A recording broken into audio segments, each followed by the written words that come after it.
17 ғасырдың аяғында туған Бұхар жырау аумалы төкпелі, бірақ ілгерішіл заманда өмір сүрді. Ол ұзақ жасап 1780 жылы дүние салды. Өмірінің соңғы жылдарында ол шығармашылық әрекетінен бөлек мемлекеттік құрылым мәселелерімен айналысты. Абылай ханның ақылшы кеңесшісі болды. Әкесінің сарбаз болғанына қарамастан, болашақ ақын Бұхар жырау өзіне өзге кәсіп саласын таңдады. Жас күнінен бастап ол өз өмірін әдебиетпен байланыстырды. Тілдер үйреніп, ислам шариғатын оқыды.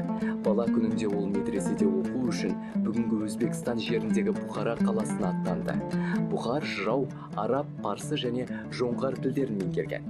Ол дауларды шешу мәселелерінде Абылай ханның ақылшы биі болған және шығармашылықпен айналысқан.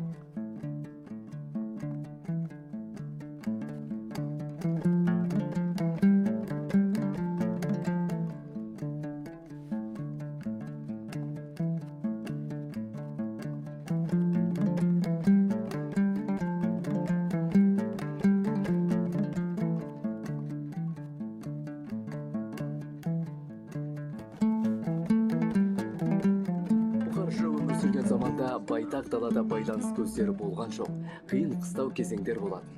Елдің бір шетінде тұратын халық екінші жағында не болып жатқаны туралы хабарсыз еді. Сонда ақынның өмірі мен шығармашылығы туралы мұра бізге қалай жетті десеңізші. Өзге елдердегі секілді оның өмірі туралы нақты тарихи құжаттар немесе жылнамалар жазылып сақталмаған. Бұл жерде мәліметтер басқаша тәсілмен жеткізілген. Бұхар жырау туралы қазір біліп түйгеніміздің бәрі мына адамның арқасында. Бүкіл өмірін ақынның биографиясын зерттеуге арнаған мәшһүр жүсіп. Ол Бұхар жыраудың мұрасын зерттеп, бүкіл әлем бойынша ақпарат көздерін іздеген. Мәшһүр жүсіп үлкен еңбек жасады.